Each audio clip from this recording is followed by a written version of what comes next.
And welcome everybody. This is Infusion Live number 3. I had started this a while back, maybe a month or two ago, and I got sidetracked because I got so busy with clients and done for you work and getting my program finished and everything, so I had to put it on hold. But now it's back, and I have a content plan for the rest of the month and in the next month for what I'm going to be sharing with you guys every Tuesday during this Infusion Live training. It's free, obviously. You just come here once a week, and hopefully my dog will not be loud for the rest of this. But basically, come here every week. I'm going to be training you and showing you how to do different things like email marketing, doing your marketing funnel, any type of software, tech-related challenges you have. You can pop them over in the questions. You can email me the questions. You can Facebook me the questions. I'll get to them, and I'll answer them on these trainings. It's just basically an hour of my time that I'm dedicated to answering questions that you have and trying to cover some topics that come up all the time. All right. First of all, I want to give a big plug to Pocket. It's an app where you can share content and you can sync it across all devices, and it allows you to easily save things that you want to read for later. So this is my tablet, but it's my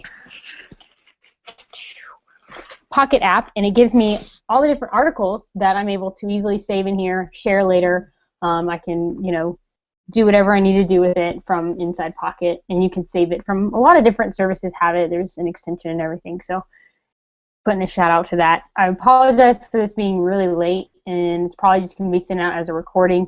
I had a glitch with my Google account and YouTube syncing. Apparently I was using Google Plus as personal, and I should have been using it as my business page and all that good stuff. So I've got it fixed, and I won't have that problem again. But I spent 30 minutes trying to figure out why it would not verify and let me sync and start. Basically, I couldn't even start a Hangout. And then I spent 20 or 30 minutes relaxing because I was so stressed about it. All right, so today I'm talking about email marketing. It's not dead. It's just now an art form. You've really got to think of what your customers want and deliver.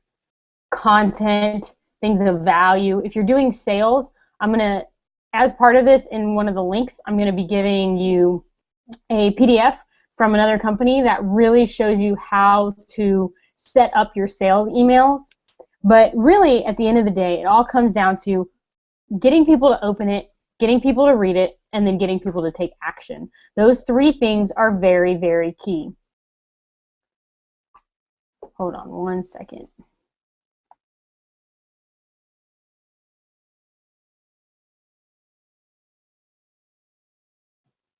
My dog is needing attention since I've got home. All right, so first thing, I have this article here. It's just 10 rules for designing your emails. What I'm going to do is I love this article, and I'm going to share with you those 10 things, but I'm also going to expand on them and share some of my recent experiences with it. Whenever you're setting up emails for a campaign, you typically need, especially if you're doing like a webinar or any type of copy like that, you'll typically need 4 or 5 emails before the webinar, after they've opted in, to really give them an idea of who you are. And that's when they're the hottest, because they just opted in and they're expecting email from you. So that's the best time to hit them with your best stuff. So if you're reminding them of a webinar, don't hesitate to put in content that adds even more value onto what you're going to be delivering on the webinar. It's if you just say, oh, reminder, your webinar is in a week, that's great, but you should, if you really throw in some value, throw in some content, even throw in a little bit of about yourself, about your personality. That way, when they get on the webinar, they feel like they kind of already know you, and that'll really help you close sales and stuff. I'm also apologizing for these headphones. I lost my iPhone ones and had to go buy some new ones. And the iPhone ones are like $30, so I got a cheaper brand. All right, so 10 rules, and I'm going to go one by one. The first rule is transparency counts. And this kind of goes with what I was just talking about, but you really want it to, the subject line, your name, everything you want to be completely transparent, completely truthful, You know, if something says click here for this, make sure that's what they're getting, because at the end of the day, that's what is going to keep you top of mind and not get you kicked under the bus because they think you're spammy or whatever. So this just talks about, and I want to share this article with everybody. Excuse me. This just talks about making sure all of that is good, and also know that when you're on your mobile phone, you see even less of the blurb. So make sure that that's readable and it tells them what they're going to get, and that way they'll open it even better. Follow a conventional pattern. So if you're doing a newsletter or you're doing any type of consistent marketing to a certain audience, make sure that it's something you always have, you stay consistent within yourself, but they are also kind of being consistent with industry standards. I myself follow a lot of the different industry leaders, Amy Porterfield, John Lee Dumas, those type of people, and I see what emails they're sending out, and that gives me a good idea of what to write about. Some other names, Derek Halperin's really good with email marketing, stuff like that. So, make sure that it's consistent and it's that they won't miss it, because they'll see it and they'll know who it's you. Another thing, minimalism, say more with less. So this is something I'm definitely taking into account when I'm sending out my newsletter starting up on Thursday. Making it very easy to skim, which I think is it's the next. Number 4 is promote scan-friendly reading. So make it easy to skim, make it easier for them to know what the content is and be able to go and find exactly what they want when they, as fast as they want it. If you put a lot of words, a lot of vocab, or not vocab, but a lot of words in there, they won't read it as much because they'll see all of it and they'll just kind of skip around. So make sure you've got some good titles so that they can skip down to different levels, so that if they're not interested in that first line item, they can definitely easily skip to the next. And then what was that? The one before that was the conventional pattern. Scan friendly, I mentioned that. And make sure in marketing emails that you're trying to get them to click to the website. So in the email, you're giving them a synopsis, and they're able to click and find out more. So in my Totally Tips Thursday emails, I'm going to be giving them a lot of different articles or different concepts and strategies. And if they want to learn more, they just got to click, and they can go read the article, learn more. And if you have something like Pocket, you can save it and read it whenever you have a chance. All right.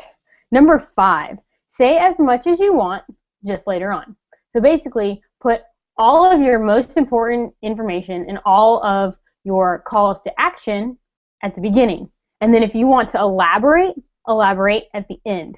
That way, they see it, they kind of know what the concept of the email is. If they're interested in learning more, they see that big, huge, long blurb underneath the links, and they can go and they can read more. Number 6, reiterate the call to action. Typically, I put my link to whatever I'm trying to get them to do at least 3 times. I put it kind of up at the beginning. I'll give them a little bit of intro and then a link, and then I'll give a little bit, so this is for a sales email, not my newsletter email. And then I'll do the main body and a link in there, and then I'll also do a PS or right at the end, say again, if you want to check this out, click here, kind of thing. And MailChimp does that, and there's examples in here, so when you get this, you can look at it if you would like. Limit the number of choices. So like I said, I had 3 links, but they all did the same thing. I didn't throw 5 different calls to actions in one email, and that's very, very key. If you were on my newsletter, if you were on my email list before, I sent an email out to everybody and asked you to just opt in, to be reminded of this, to be opted in to get my Totally Tips Thursdays. And all I had was one, though. I had one. It said say, my call to action was say yes. My call to action was say you're in and you want all of this information, and then I'll be sending you what you need. And then that gives them less decisions, and you get a higher conversion when you give them less decisions, less options. Yes or no was basically my option. And then and no means I'm not going to email you again, or not going to email you about my 2 things again. So, and then number 8 is rely on white space. I know a lot of email newsletters have fancy headers, you can do a background color, all that fun stuff, and that's good. I mean, if you're doing a newsletter and you want to be nice and you're going to embed it on your website and do an archive and stuff like that. But if you're sending sales copy or you're sending stuff that you really just want them to get and go, I highly recommend not doing all that fancy styling. That's because it overburdens and it overbears the actual content of it. People get this, even though it's not like conscious, they subconsciously get distracted. So, and you can also use the different spacing to break apart different calls to actions. So if you have, you know, an image here and then you do some white space and then you do something, the more white space, the better to highlight, you know, your call to action if you're throwing in like buttons and stuff like that, which I don't recommend putting a button in an email. Just put a link. All right. Responsive email design. That is huge. I mentioned mobile a little bit earlier, but being able to open an email on your mobile phone and easily read it, not have to zoom in, pinch, not if you got links, don't put different links right next to each other so they're missing the links with their little, you know, finger issues. Make it very easy for mobile. There's some stats in here. It says 4 out of 5 people will delete emails if they fail to look good on their mobile devices. That's a lot. Like, you really want it to look good on a mobile device, and you can always test it. You can always send a test. In any of the tools you use, you can send a test to yourself. And what I'll do is I'll check that on all my devices, my tablet, my phone, and my computer, and make sure it looks decent. And you can't test them all, but at least do a little bit to make sure that it's not all over the place. And then the last thing is design your email for your readers. So I mentioned this earlier, and I think it's the most important one. You want to make it to who you're listening, or who's listening, who's watching, who's reading. You want it to be able to actually give them value. If they read your email week after week and they get no value, they're going to stop reading your emails. They're going to unsubscribe from your emails. Now, that's not terrible that people unsubscribe, but you really want to make sure that, one, your target audience is really your target audience, that you're at least that you're getting onto your list, that they're your target audience. You want to know about them as much as possible. So I talk about this in Freaking Fast Funnels. You want to survey them to know what's going on, to know what they expect from you, to know what they really want from your services and your content, what you can provide to them, what can you do for them. And then I really think that, you know, making it to where they want to read it gives you that much more top of mind. If every week they know they're going to get an email from you and they look forward to it and they're like excited and they're ready to learn and read what you're saying. So if you're sharing things about Pinterest, if you're sharing things about Facebook, if you're really providing and delivering them valuable content week to week and you're giving it in a way that is easy for them to consume, you're going to do just fine. That's why it's an art. It only works if you do it properly. And so I'm trying to give you these tips to help you. And so those were the 10. I'll read them back from the bottom since I'm already down here. It's number 10, design email for your readers. Number 9, responsive email design. Number 8, rely on white space and use it.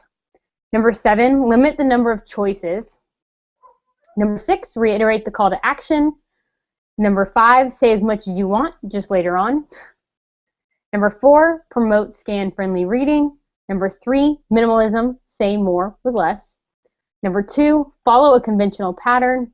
And number 1, transparency counts. So I'm going to cut it off at this point because I did not get any questions. I didn't post about it until like late last night. So in the future, I'm going to be asking for questions way well in advance. I already know next week's topic, so I'll be posting that down below in the comments if you're on my Facebook tab, and then I'll also be posting in the Facebook group and all that good stuff. So don't hesitate to join us on Facebook in the Facebook group. It's free. Ask all the questions you want. I will answer them. I'm an open book. I will share anything and everything I know about this industry. Yeah, I'm really just trying to provide a lot of content this month, and I'm doing it the best way I know how, and I can talk about it for days. I can write about it for days, even though I'm not really a writer. So that's why I'm kind of sticking with the newsletter, so I can kind of share others and share some of my own content. That way I can provide a well-rounded, balanced approach. And if you have any questions, connect with me on Facebook. I'll friend request pretty much anyone who has a legitimate profile. And yeah, I hope you have a great rest of your Tuesday and rest of your week. And on Thursday, if you're wanting to be on the newsletter, the Totally Tips Thursdays, PM me, shoot me a thing on Facebook, send me an email, molly@totallyinfused.com, and I'll get you on that list to get the newsletter. I plan to have a lead capture into that. Right now, I was just wanting to get content out, and I wasn't worried about having a particular lead capture for the newsletter. It was more just to share content as much as possible and as wide as possible, and that's why I'm using Google Hangouts, which apparently gave me a little trouble. But all right, I will talk to you guys next Tuesday. And actually, while I'm at it, I will look up, man, these headphones. Might have to return them.